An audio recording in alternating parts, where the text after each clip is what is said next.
Thanks, Raina. Hey guys, happy Friday. Just hitting the buttons here. All right.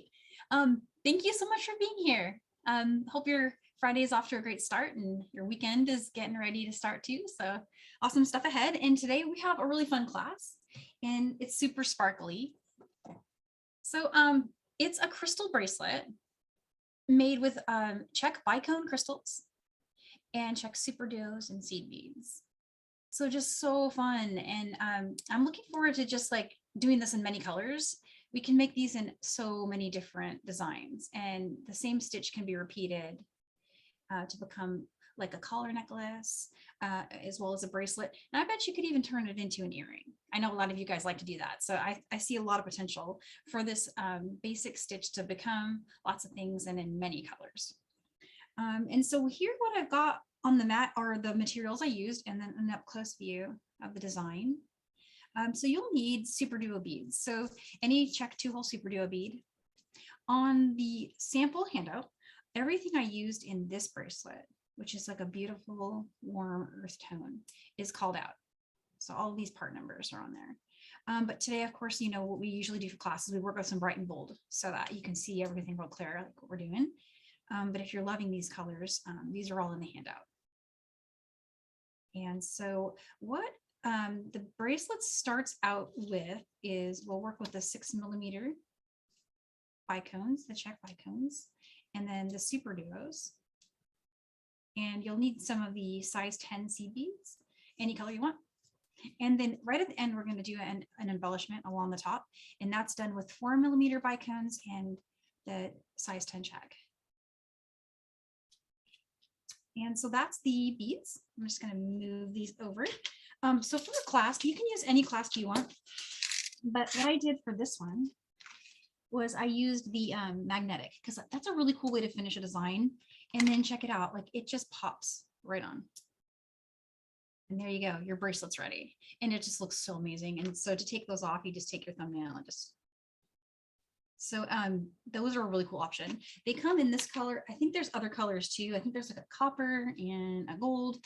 I might have even brought one of those up, so I'll see if I can find it. But yeah, these are a really cool option, but anything should work. Toggles.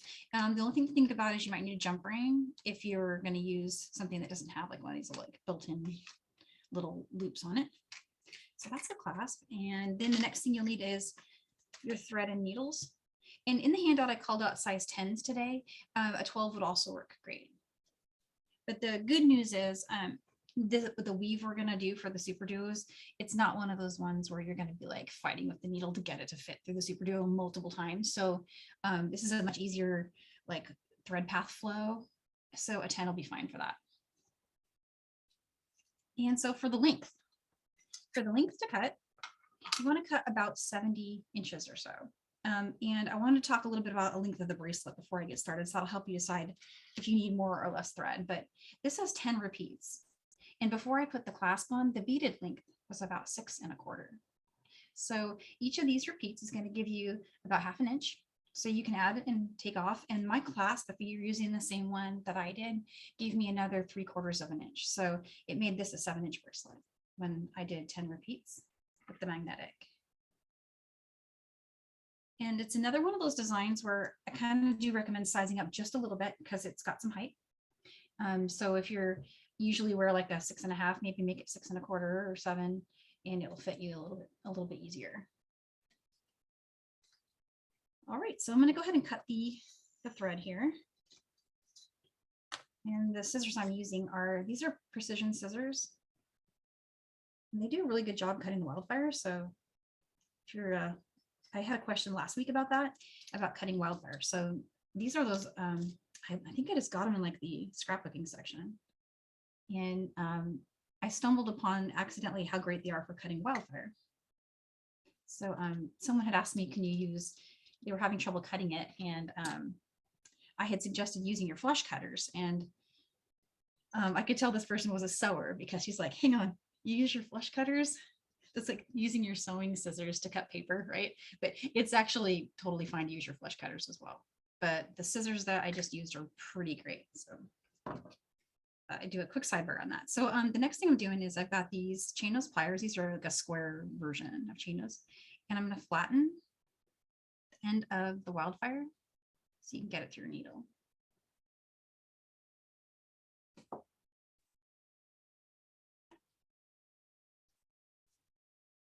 All right, and so here's my beading needle. And again, that's a size 10. And when you pull this down, give yourself, you know, pull down at like 12 inches or so. It is worked on a single strand, but this is a really long starting strand. We have like 70 inches going on here. So, you know, make it so that you don't have to pull through as much. And as for how much tail to leave, around 10 inches should be plenty. All you'll need to do with that tail is just give yourself enough to weave it in at the end. Most of the reinforcing is done with the long strand. And this thread path is kind of cool because it's one continuous thread path up and down the bracelet to finish the whole thing. Okay, so I'm going to get out the beads. I'm going to click here and I'm going to get my clasp ready. You will need the clasp at the beginning because the way I started my design is I actually attached it right at the start. And you'll need your Czech 10-0. Get those going. And then last but not least, I'm going to open these Bicones really quick. This is a really pretty color. I figured it would be super for the Zoom because it's really bright. It's, how do I say that? Hyacinth? I can never say that one right. Hyacinth, I think it is. If I got it wrong, sorry to the gardeners out there. All right. And I recall that needing a little bit more than one of those strands, but not quite both. We'll start with that. All right.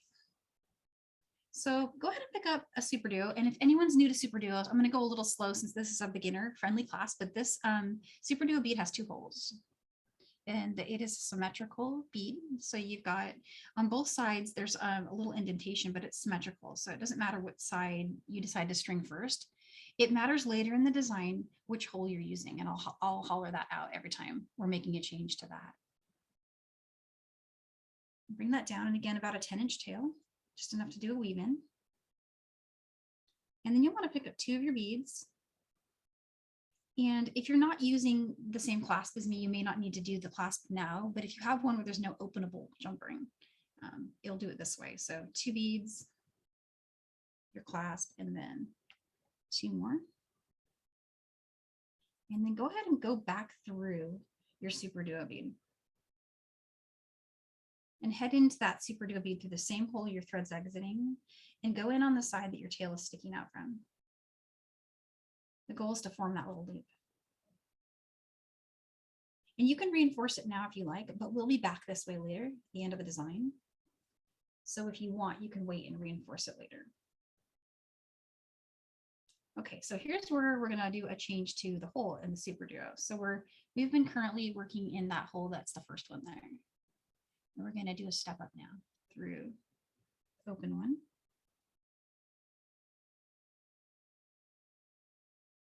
So just making sure everyone sees that we're going to do a step up here. And that's an important part of the thread path. And again, if this is at all bothering you that it's wobbly, you can reinforce that starting point. You can also use like a stop bead, but I'm going to let it be a little loose for now and then come along at the end. I'm going to need places to bring my tail thread through. And of course, after the embellishment, we're going to find ourselves right back up here with our working thread so we can weave around there.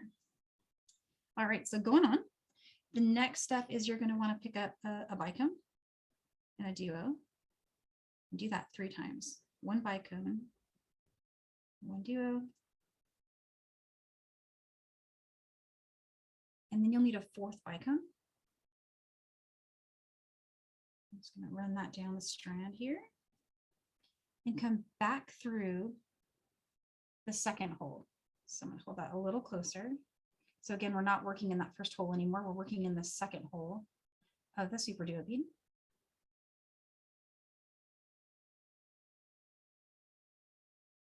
All right. And I'm going to reinforce that 1 time just by going through all of it to make it a little bit less loose and easier to work with. And that's optional. If you feel like it's strong enough without doing that, you can skip this step. But all I'm doing now is just going back through every single bead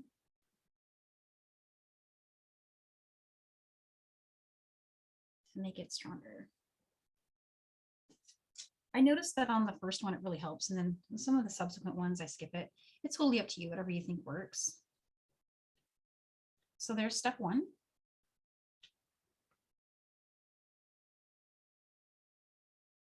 And now we need to move over here. We want to get over to this SuperDuo. And the reason we want to get over there is we're going to build on another one of those. So just going to keep traveling through, go through the bicone. And in all these steps, we're working with the inside hole of the duos and we're leaving the outside hole open when we did that ad there of the 4 bicones. Keep going, and stop when you reach the one that is opposite your clasp side. So it's going to build out in this direction, right? And so we're going to go ahead and do another step up through the second hole of the SuperDuo. So here we're exiting from the inside hole. You want to jump up through the top hole. And so that's pretty much step one in a nutshell. We're going to repeat that until we reach a length that is about maybe 3/4 of an inch less than you want it to be, keeping in mind that you want to give a little extra length for the height and the thickness of this bracelet. It's got some, size to it, so it can benefit from having a little more room on the wrist. And again, the pattern here that I'm loading onto my needle is 4 bicones, and they're spaced by a SuperDuo, each of them. Let me pick up that SuperDuo, just whichever hole, doesn't matter. But from this part, we're going to come around and go back through. So we're going back through this side right here.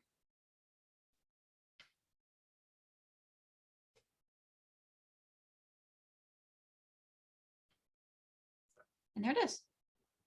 So that's it. We're going to do that a bunch more times.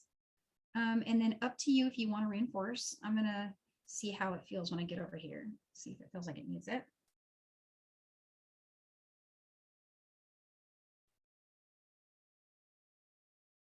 And you will be making another trip back through it. But I still feel like today, for some reason, it's just needing another pass. And another thing to note, this is kind of like almost imperceptible, but I feel like I notice it. The SuperDuo you're using, the finish on it affects the tension. And it's just an observation I was making over the last few days doing a few SuperDuo designs. I'll show you at the end some stuff we got coming up. This is an opaque finish. It's shiny and it's really, there's no friction when I'm loading this on the needle. Now, when I was working with the color in the sample, it's a matte finish. And my tension was tighter when I used the matte finish. Your tension will also might be tighter on those pastels. You know, the ones that we have like the gold and the metallic blue. Those you may find like the lava red, the chalk lava. You may find those tighter with your Wildfire. And I was trying to decide if it was real or perceived, but I feel like it was worth mentioning in case you're wondering, like, why is my stitch loose this time with these beads and not last time I did it? Okay, so I'm back at the spot where I'm exiting, you know, I reinforced and then I kept going to bring myself back over to this side. And I'm going to do a step up again from the hole that is on the inside, just by way that we've stitched the end through the top one there. And whoop. There we go. Okay, so there's my step up. And I'm going to go a little faster, keep adding beads here.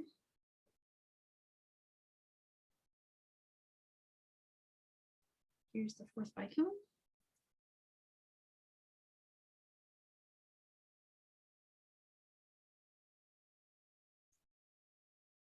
Yeah, and I think that's exactly right. Like some finishes, they just, like when you're going through the stitches, the thread has something to stick to.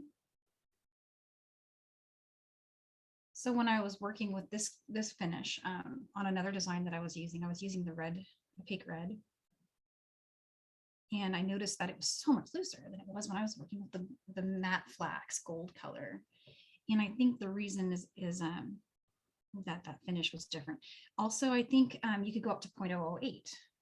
I'm using at the moment the 0.006.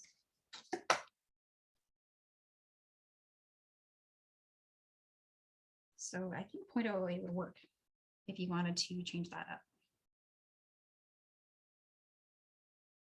So I'm just going at a little faster speed here, but let me know if there's any like concerns with this step, and I can definitely jump in on that.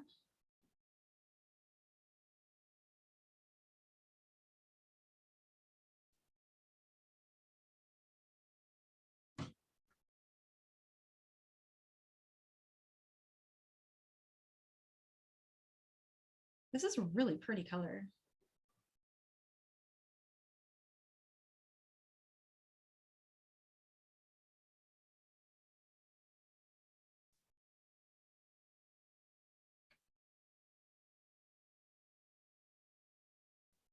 Keep going. I'm going to aim for making this one about, instead of doing 10 repeats, I might just do 8. So I'm halfway there now. It's just coming along. Here's the next step up.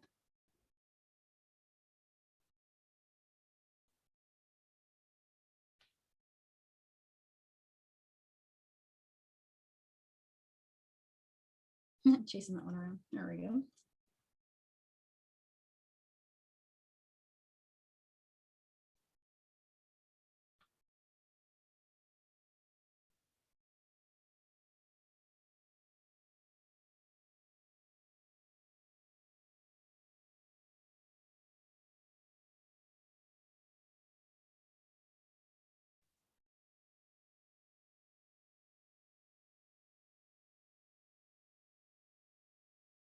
All right, there's my 5th one.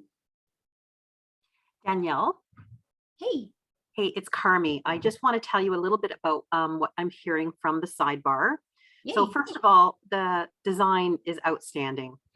I'm so happy. I always get to see Valerie at the top of my feed and she's smiling.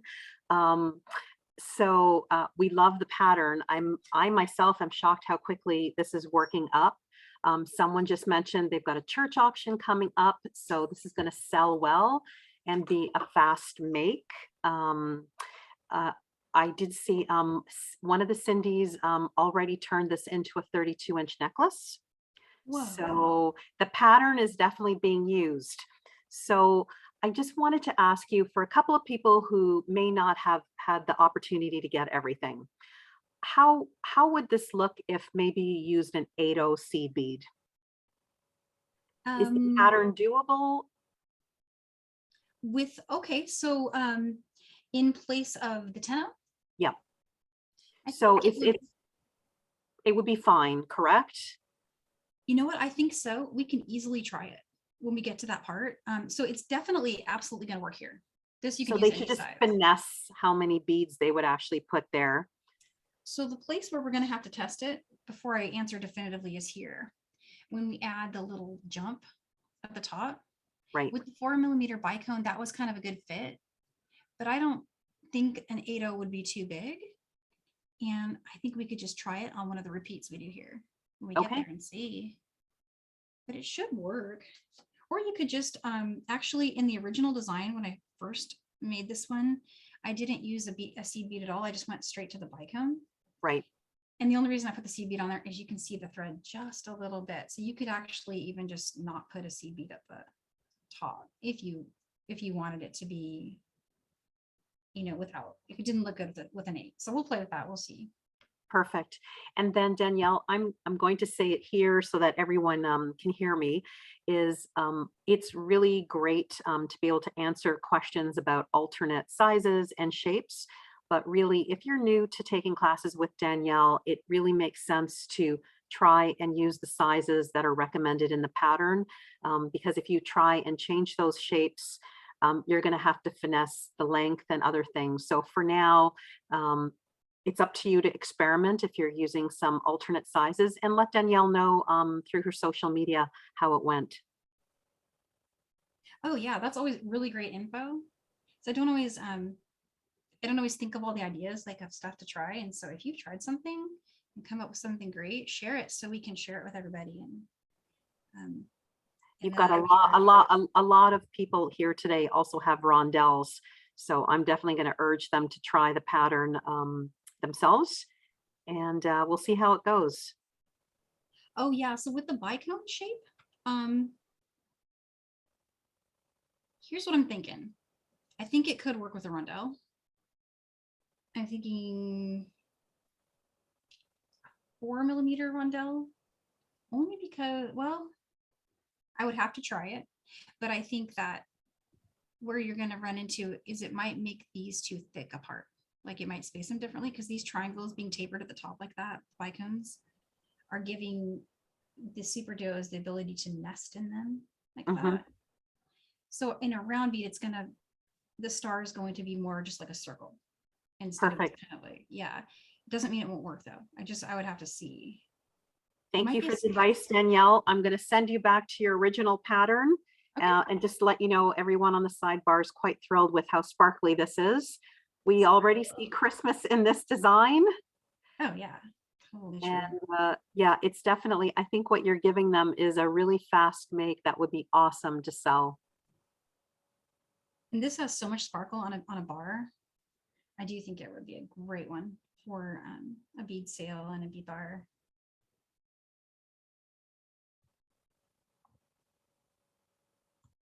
All right, so how many do I have here? 3, 4, 5, 6, 7. I've got 8 now.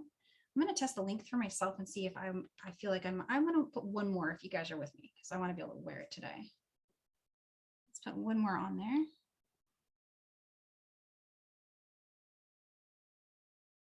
And then I just wanted to give a quick shout to there was another question about how many strands do I need to buy. So I have made 1, 2, 3, 4, 5, 6, 7, 8, 9. And I've got this many left over from a double strand. If I was to make the 10th repeat, I would only have 2 left.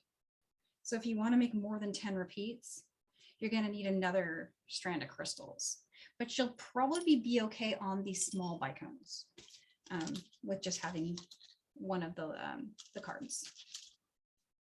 All right, so let's see here. I'm good here, almost to the end. And then we're going to do something different. I'm going to reinforce this one.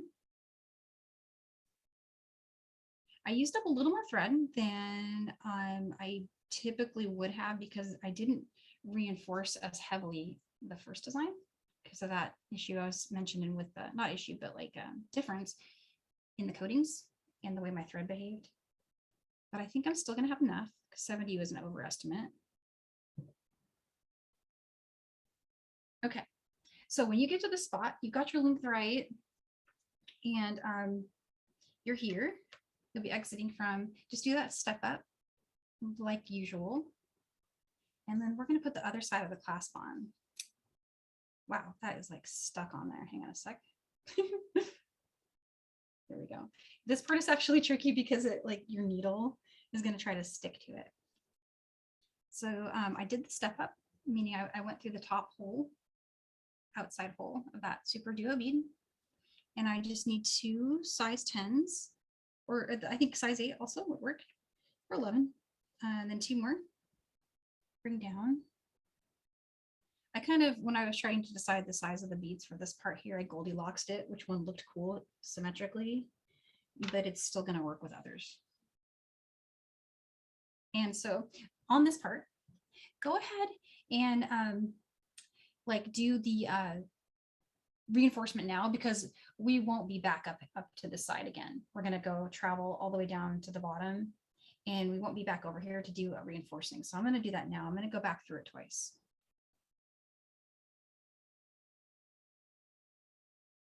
Oops. And I'm curious, actually, I think we'll have time to show adding thread, because I know if you're making like a necklace, you're going to end up having to add thread. So I heard that, and I missed your name. Who made the necklace? I was curious if you had to add thread, how many times for the length that you made. Because that's good info. It could help us out.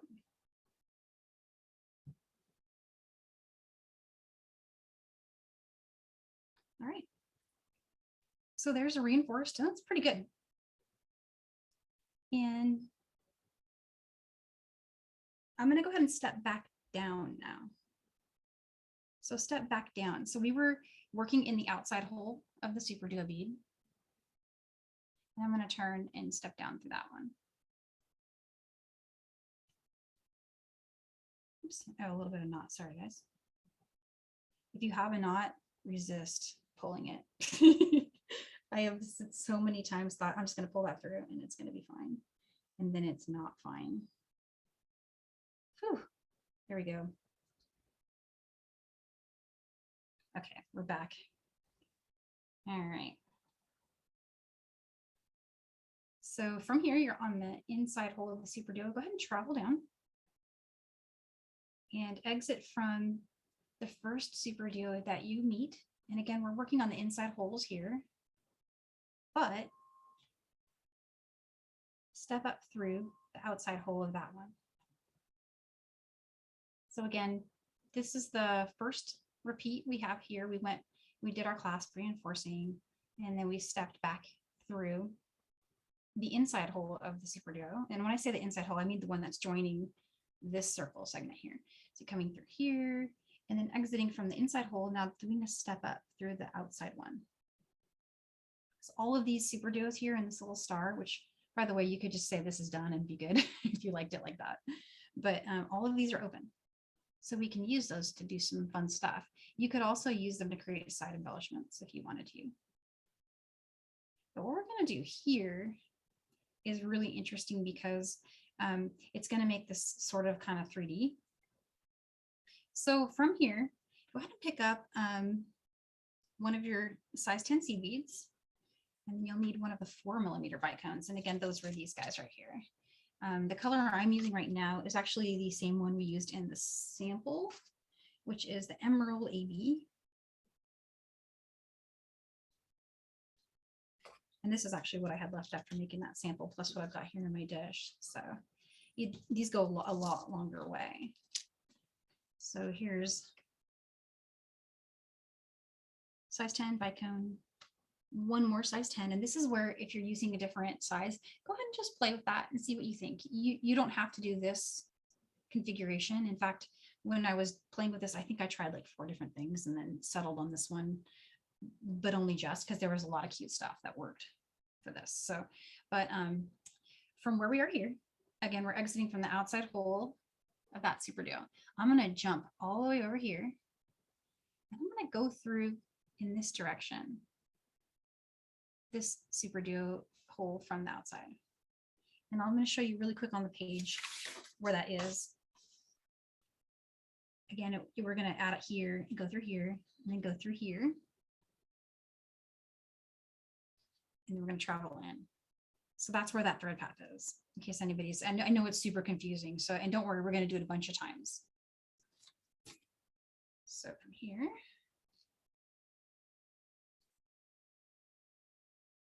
go through here, down, oops. And then you'll need another repeat of the crystal. So a size 10, and another crystal. And another 10. Sorry about that. Just forgot the last we'll add. And then back through. So really what you're doing is you're just making a circle. In different, if you went in through a different side of the SuperDuo, it would still work. So don't worry which side. It will probably still, it would either cross over it or go in a circle. So you can decide if you like the look of having it cross over too. What would happen if you did that is they would sit diagonal. And that also looks really cute. So play with that. Definitely play with that. From where I am here, I want to go back and step up through the SuperDuo. So I reinforced that. You don't have to, but that's what I did. So I'm back through this one, the one we started, and then coming up through. So stepping up. Because I want to get back to the inside ring that we were working on.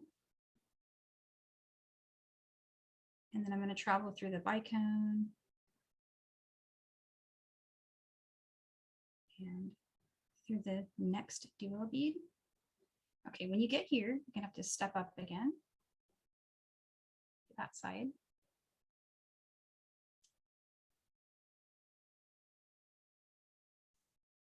And again, I'm going to travel through here. I went through the bicone and the inside hole of that SuperDuo. I'm stepping up now. I step up through that open outside hole of that same SuperDuo bead. So right there, I step up through that and then pick up another size 10 crystal and a 10. Okay, and again, jumping over, and I'm going to show you really quick. If you went through this way versus this way, so if you went down through this way, it's still going to work, but you're going to get a different look. Watch, it's going to cross. So I actually thought the circle on this one, I liked it more, but definitely I want to encourage you guys to try stuff like that, because that's how you invent, right? You can come up with all kinds of cool things, and that is another way, like you can make other bead sizes work, is that jump might give you the space you need to make the 8s work out. So I'll show that again so we can on the next ones. So again, up to you. We added one, then we came over, we added one, went back through the same SuperDuo. Up to you if you want to go through that again and reinforce it. Danielle, it's Army. Yeah. Would you mind very much showing everyone a good profile view? A good what? A side view. Oh, a side view of the bracelet? Yeah. Yeah, just so they can see how high it's stacked. Yeah, and you can see it a lot better in this one than the sample, I feel like, because in the sample, the colors just kind of earthy blend together. But so you can see what it's doing is it's taking this flat design, and really what we're doing is we're just bringing those two SuperDuo beads up to meet in the center. And you could do that with a lot of different beads. What you're really doing is you're just jumping from this hole to that hole and bringing them up on the top.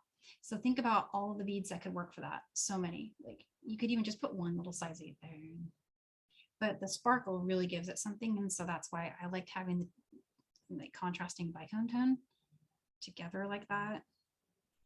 Thank you, Danielle. Everyone's seeing a Christmas poinsettia. Yeah, this is kind of a spin on that poinsettia we did in December last year, I think it was. It was last year, right? Oh my gosh, my mind. What I'm showing here is another step down. So here's a side view. Actually, it's a good idea to do the side view. It's a little better. So this is a step down through from that hole to this one.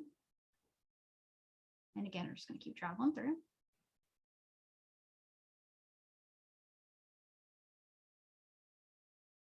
And something to note about as we're traveling through this, you're reinforcing this side. And on the way down, you had an extra pass on this side. So it actually puts the same number of passes through.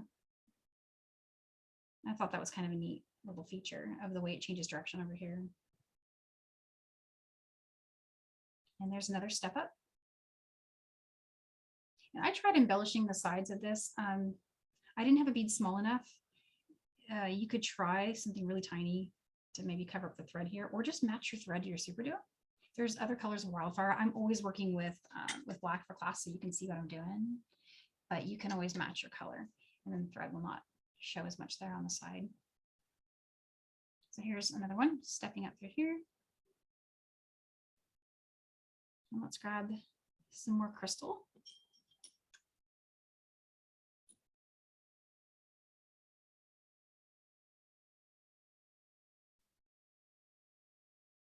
All right, jumping over, going through this one. And then got to remember my other one. I keep forgetting to add the second one.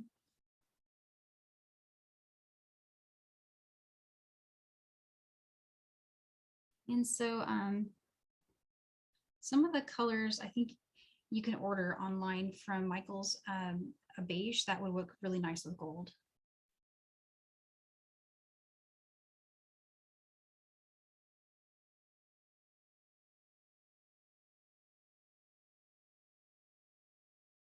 And I just kind of reinforced that one on autopilot. Not sure why I did that. I think it felt like it needed it or something. All right. Again, just traveling to get where I need to be for adding my next embellishment. Here's my step up.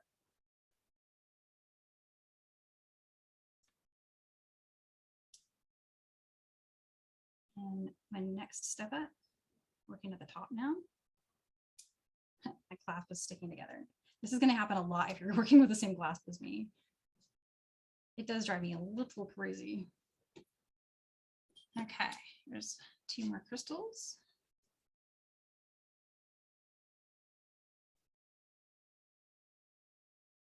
And jumping across, going through the outside / top hole of that SuperDuo.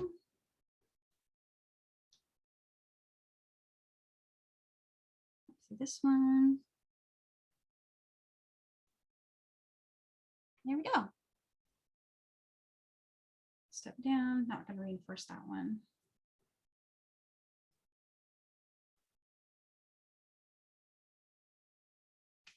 Stepping up. One of the things that you want to watch for is if you forget this step up, it can be tempting to jump from that hole right there to the bicone directly, and it'll still work, but it'll start to do that, right? It'll make it kind of curve. But the thread doesn't show that much, so you may not notice it right away.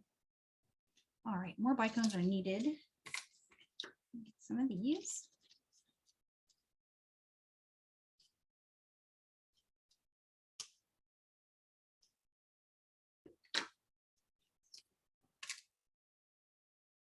So pretty. I love this palette. All right, I'm going to go just a little faster, but do give me a shout if I'm going too fast.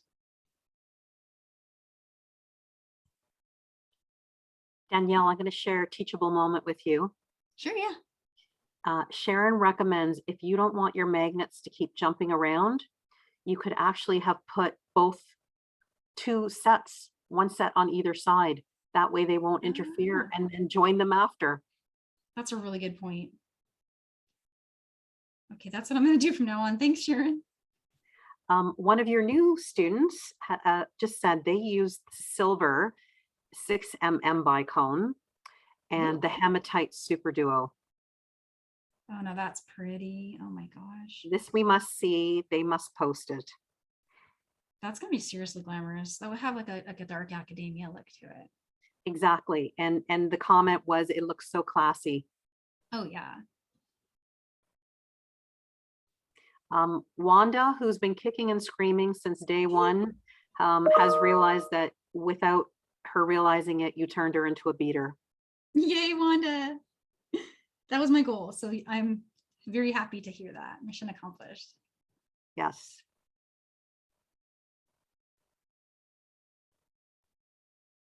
I'm running a little short on thread because of all my overzealous reinforcing. We'll see how far I get.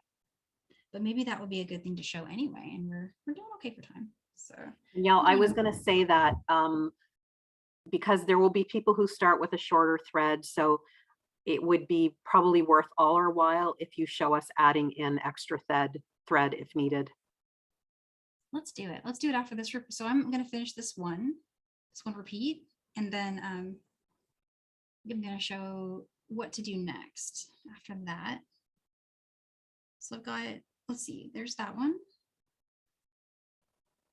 Okay, so from where I am here, I'm feeling like it's good to stop on one of these for the thread add and to go ahead and complete your step up and maybe weave to exit from somewhere in the design, like maybe right over here. Okay. And what I always like to do with my thread is leaving my old working thread in place and then bringing on a new strand first. And it has a couple advantages, and in different types of bead weaving can be really handy to help you keep your place. So you would know where you were, where you left off. I don't need to add much, so I'm just going to cut a little bit for me, but any length would work here.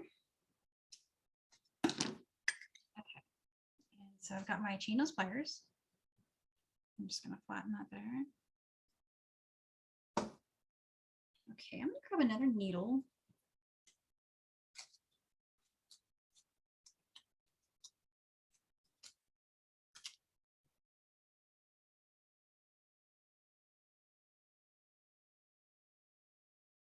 And just gonna pull that down. All right. And so I'm gonna bring my needle into the work somewhere back here. And the only thing to think about is where your thread is ending up and how you can meet it. So if I come in over here, I will end up over here. So sometimes I have a little geometric challenges spatially figuring out what side when you have these designs that change direction like this, but I believe I'm on the right track here. So coming through this side, go through my SuperDuo.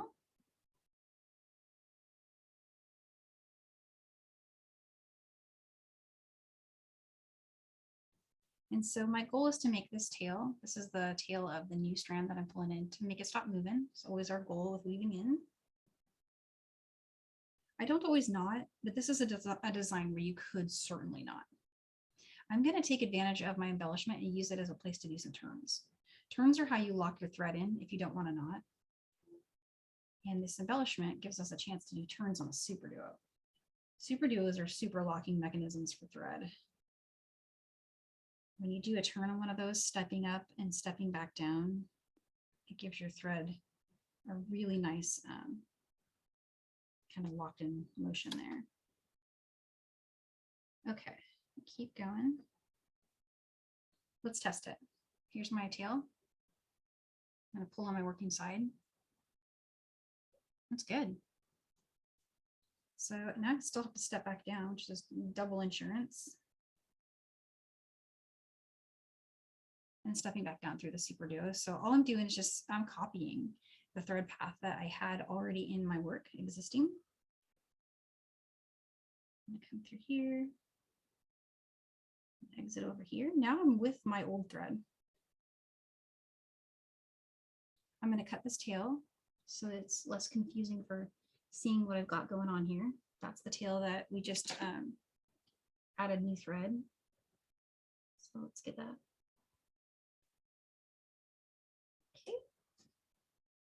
All right, so what we have left to deal with is we have our old working thread, which I'm still just gonna poke into the mat and leave over there, and our new working thread. And what I'm thinking I'll do is I'll finish these next two repeats, and then we'll take this old thread and we'll do the same thing again. We'll weave it up into this new one. That way we don't have extra thickness in one. We'll bring it up and I'll use the top embellishment as somewhere to weave in. So let's keep going here. I'm gonna need to do a step up through that SuperDuo to bring myself up here.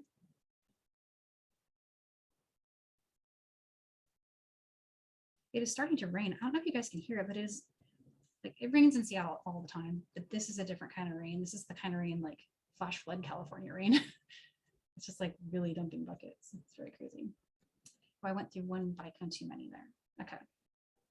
So I'm here exiting from the inside hole of that SuperDuo. And then back to doing my step up embellishment here. There's one more. And I'm gonna jump over here.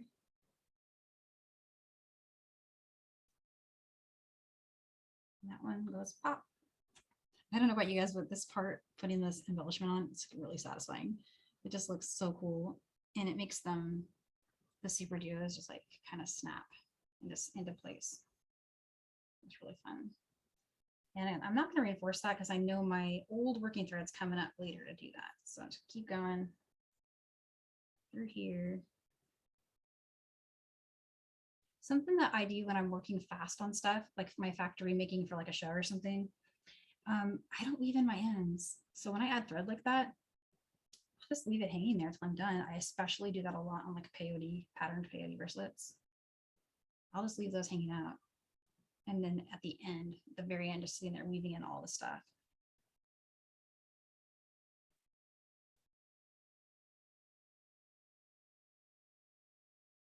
For some reason, the weaving in of tail threads is less annoying when you're all finished and you're excited about that than it is when you're still yet half a bracelet to make. Okay, it's going through the side. I don't have another one of these clasps up here to try Sharon's idea. I used my last one, so see a trip to Michael's in my future. All right, last repeat. Okay, so I'm going to bring this back through by stepping down, back through my, went through the bicone because it let me. Go through the next SuperDuo bead here.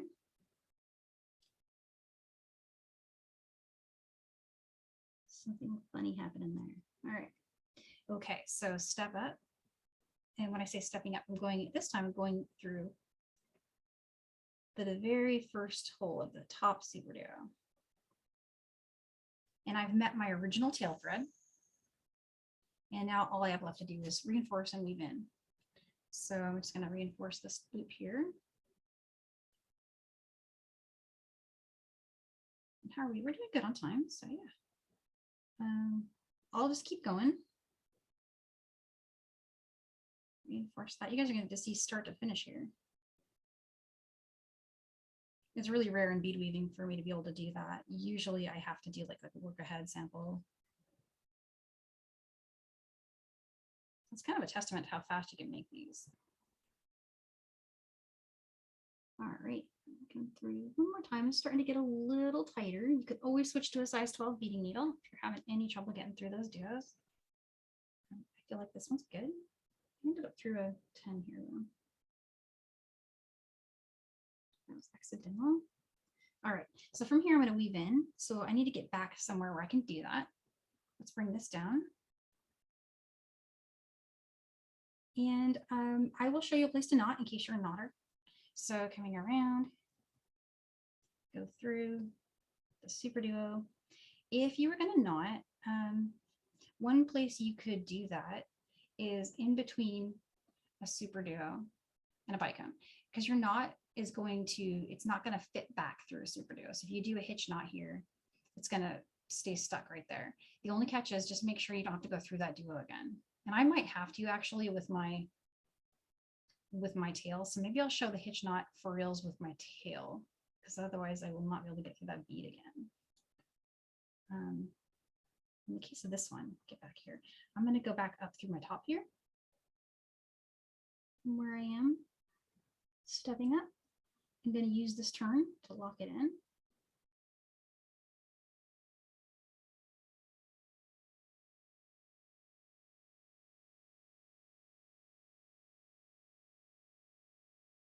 Just a chance to reinforce that too. It's kind of nice. Okay.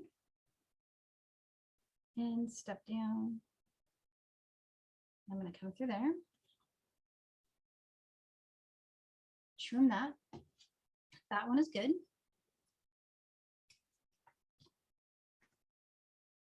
All right, let's get rid of this tail. I'll show you how to do a hitch knot with this one.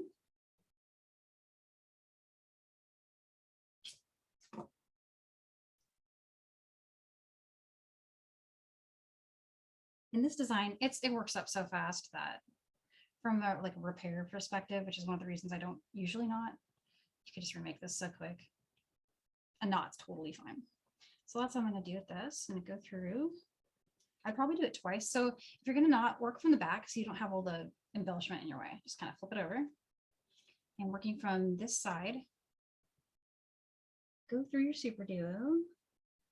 Try to get, it might not be possible to go through it and exit without going through your Bicone, but just come back through your Bicone. And so I'm going to go a little slow here in case you guys haven't seen a hitch knot yet. Like go underneath the thread. So you see the thread that was running through like from our SuperDuo to our Bicone. I'm kind of picking it up almost like brick stitch, like just picking it up like a thread bridge, and pull till you get a loop. Come through. And there's your knot. And see that knot, it's not going to be able to slide back through that SuperDuo very easily. So that's a good spot. I'm going to come along and do that one more time on the other side.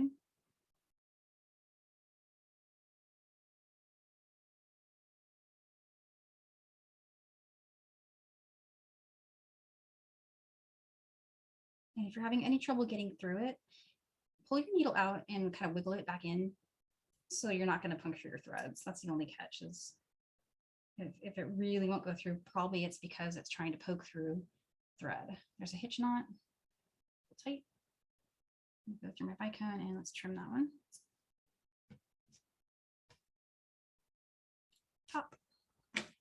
All right, last but not least, the tail thread of our old working thread. Got the perfect spot for it. I'm going to put it in this one. So stepping up, just taking a look at where I'm exiting here, and step up through here. And I'd like to reinforce the top embellishment on this one as my way to weave this one in. All right, there's one.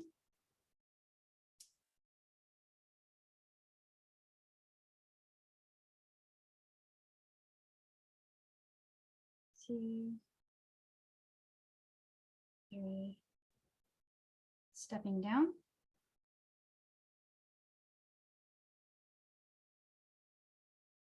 Oh, I did get through my Bicone. There we go. And then I'm just going to trim it. I feel like that's pretty good. I'm trimming outside of Bicones because I can do this trick where pushing down and pulling up. I'm not doing it next to my SuperDuos because it's tighter to get in there. And also I don't want to risk cutting any jumps. So I'm doing all my trims outside of Bicones.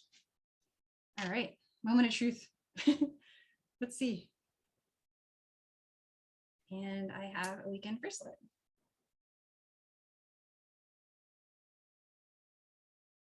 So that was super fast. Imagine how many of these you guys can make. And so your summer shows are going to be so sparkly. And while I have the extra time and we're on the mat, I thought I'd bring in the next projects for class. I had one thing I wanted to mention about next Friday. So next Friday's class on the parts list calls out, let me show you the earrings that we're doing. And this is another one of those ones where go crazy with the colors, do anything you like.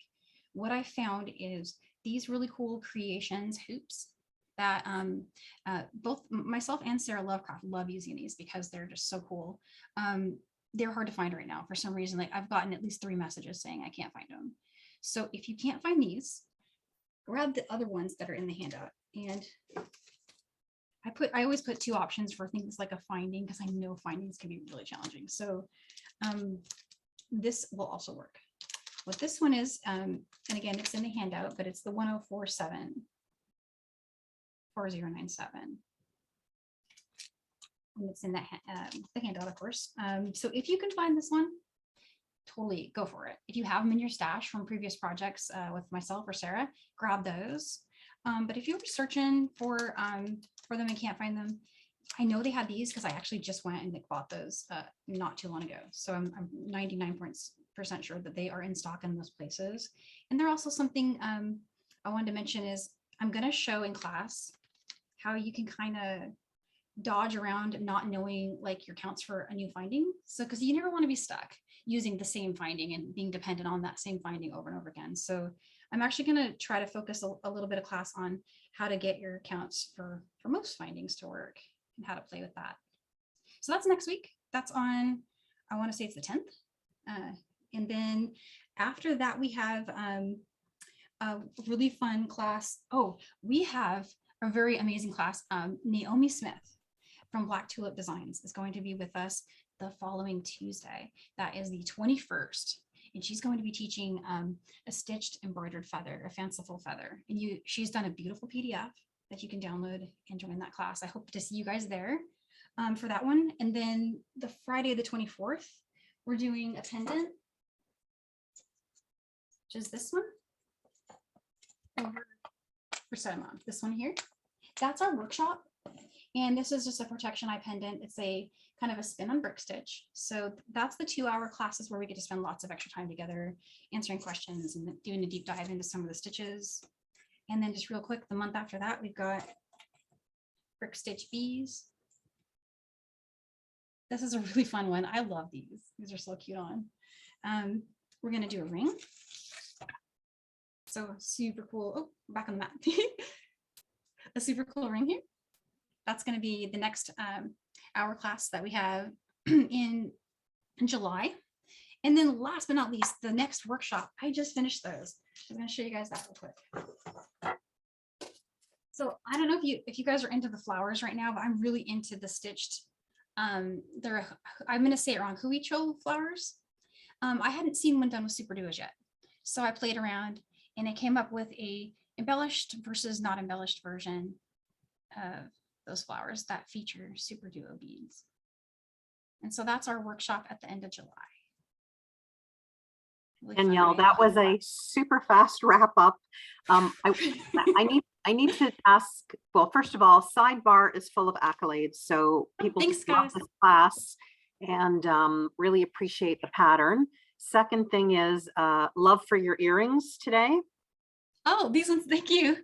Thank you so much. And last but not least, if you had to put a price tag on today's bracelet, what would you sell it for in a booth if you were at a craft fair? I think we're looking at 50 here at least, or a little bit more, because of your labor and because of the crystals. If you're using Czech crystal, you gotta price that in, right? So, but it depends on a lot of stuff, like what clasp did you use and other things like that. So keep that in mind. And yeah, I'm ballparking it, but that's kind of like around where I think it would be. And Danielle, someone just posted something that I think is really important for you to respond to is there are a lot of patterns out there and many of them come with copyrights and other things, but the patterns that you're creating for Michael's, we are wishing them well to use as many times as they like, as often as they like, and we're happy to see them in use and resold. It's definitely, there's no strings attached with our patterns for Michael's. Absolutely, yeah. And any of my patterns on my website or my YouTube, where, by the way, these earrings are, all of those, open source, do what you want with them, no problem.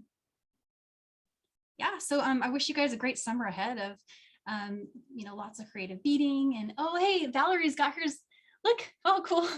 She made an earring. Okay, so that's a really cool way to do an earring. Oh, wow. Okay, so she did 3 Bicones at the bottom. That's so cool. Thank you for sharing that, Valerie. All right, you guys, I'm going to wish you a great weekend. I know you guys have lots of beading ahead. And oh, she's holding her earring up if you guys want to take a quick look in gallery view. Oh, there. Thanks, Rana. Yeah, okay, so that's a really cool way to finish it. I wouldn't have thought of that. Huh. Now I got to go do that now. So thank you for the idea. And hearts to you guys and happy weekend. And I'll see you next Friday for our sun catcher earrings. All right, bye, guys.